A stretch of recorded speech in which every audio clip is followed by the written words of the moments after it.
ឡាញ់គ្នាមិនចាំបាច់មានទឹកភ្នែកហេតុផលក្រោយបែកខំពីពេលស្រឡាញ់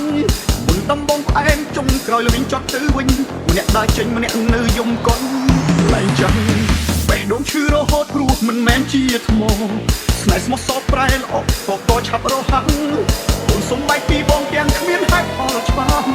មិនទុកទាំងឱកាសធ្វើចិត្ត